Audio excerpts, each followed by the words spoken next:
LG Electronics belum lama ini mengumumkan penutupan bisnis ponselnya. Proses penutupan tersebut telah rampung pada 31 Juli 2021 kemarin. LG kini tak lagi memproduksi ponsel baru. Salah satu alasan keluarnya LG dari bisnis ponsel disebabkan karena vendor asal Korea Selatan ini tak bisa lagi bersaing di pasar global. Apalagi saat ini smartphone asal Cina mulai mendominasi. Nah, asal kamu tahu bahwa sebelum LG sebenarnya ada sejumlah brand ponsel lain yang bernasib sama, yang pernah berjaya di masanya namun akhirnya harus gulung tikar. Mau tahu brand apa saja yang punya nasib seperti LG? Dan faktor apa saja yang menyebabkan mereka bangkrut hingga menutup bisnisnya? Berikut ini adalah daftar 5 vendor ponsel yang telah menutup bisnis ponselnya.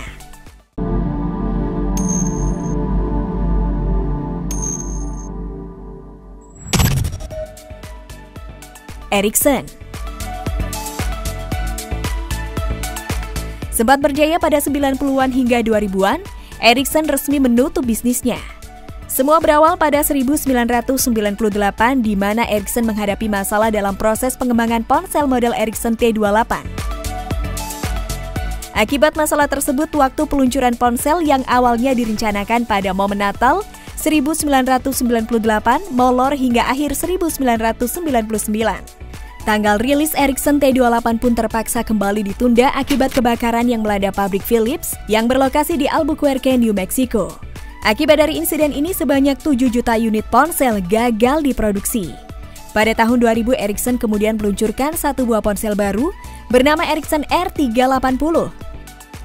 Ericsson R380 sendiri merupakan ponsel Ericsson pertama yang mengusung sistem operasi Symbian. Namun, debut ponsel anyar tersebut rupanya tidak berhasil mendongkrak pasar. Selanjutnya, Ericsson mencoba meluncurkan perangkat PC genggam bernama Ericsson MC218 dan PC genggam HS210 di tahun 1999. Memasuki pergantian tahun 2000 ke 2001, Ericsson dilanda krisis.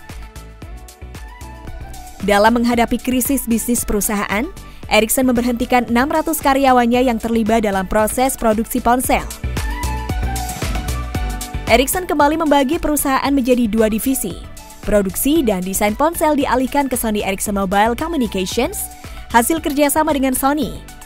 Sementara proses pengembangan software dan hardware yang digunakan sebagai fondasi untuk membuat telepon seluler dipindahkan ke perusahaan baru yang disebut dengan Ericsson Mobile Platforms.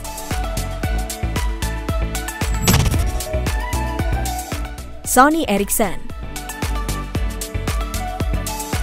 Sony Ericsson merupakan sebuah brand hasil kerjasama yang dilakukan Sony dan Ericsson sejak 1 Oktober 2001.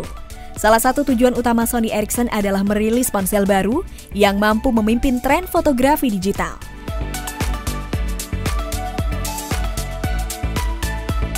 Beberapa di antaranya termasuk ponsel Sony Ericsson T610 dan P900 yang rilis di tahun 2003. Sony Ericsson W800i pada tahun 2005, serta Sony Ericsson K800i Cybershot dan W910i pada tahun 2007.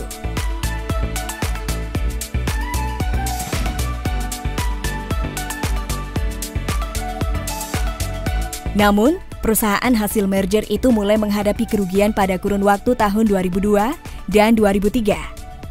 Hal ini disebabkan karena perusahaan tidak dapat menghadapi vendor kompetitor lainnya.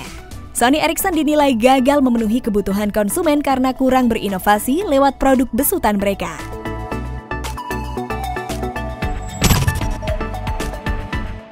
Siemens.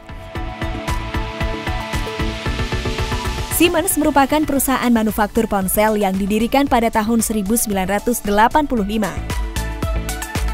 Awal kejatuhan Siemens terjadi pada 2005. Kala itu perusahaan sudah memiliki beban kerugian hingga 500 juta euro atau sekitar 613 juta dolar Amerika Serikat. Siemens pun mengalami penurunan pangsa pasar sepanjang tahun 2004. Salah satunya disebabkan oleh kerusakan software yang terjadi pada model ponsel terbaru besutannya. Tak ingin terus merugi, Siemens akhirnya memutuskan untuk menjual divisi ponselnya kepada BenQ. Diketahui, BenQ mengeluarkan dana sebesar 350 juta euro dalam proses akuisisi tersebut. Adapun benefit yang didapat oleh BenQ adalah kendali atas penggunaan merek dagang Siemens selama 5 tahun berikutnya. Selain itu, sebanyak 6.000 karyawan Siemens juga bekerja sepenuhnya di bawah BenQ.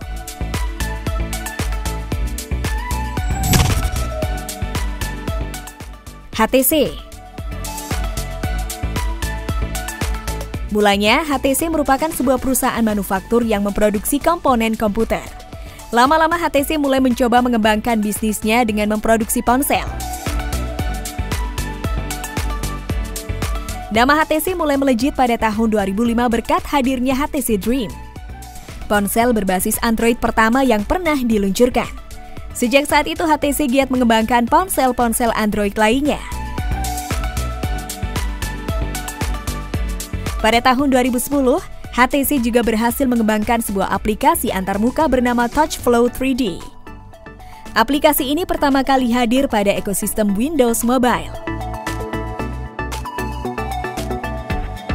Aplikasi tersebut kemudian berubah nama menjadi HTC Sense. Hingga pada tahun 2017, HTC memutuskan untuk menjual divisi ponselnya kepada raksasa Google dengan mahar sebesar 1,1 miliar dolar Amerika Serikat. Google juga mendapatkan lisensi non-eksklusif untuk berbagai kekayaan intelektual HTC. Google sendiri sudah tidak asing dengan divisi smartphone HTC. Pasalnya, salah satu ponsel model Pixel dibuat melalui kerjasama dengan divisi tersebut. Kini, HTC telah resmi menjadi salah satu bagian dari Google.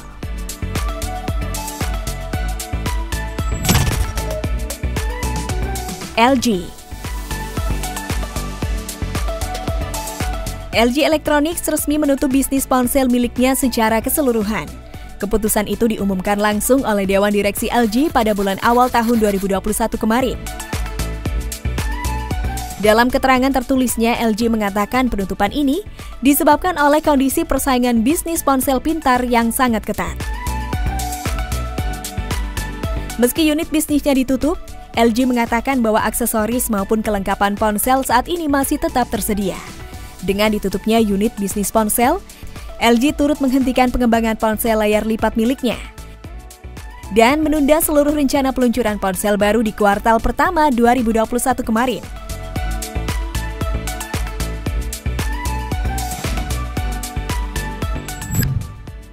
Oke Gadgeters, itu dia 5 brand ponsel yang pernah jaya di masanya. Namun sayangnya kelima brand tersebut harus gulung tikar menutup bisnis mereka selamanya. Sangat disayangkan ya. Apalagi brand-brand tersebut mungkin pernah lekat pada memori kita. Nah, buat kamu Gadgeters, punya nggak sih pengalaman dengan kelima brand ponsel tadi? Tulis kesan dan pengalamanmu di kolom komentar ya.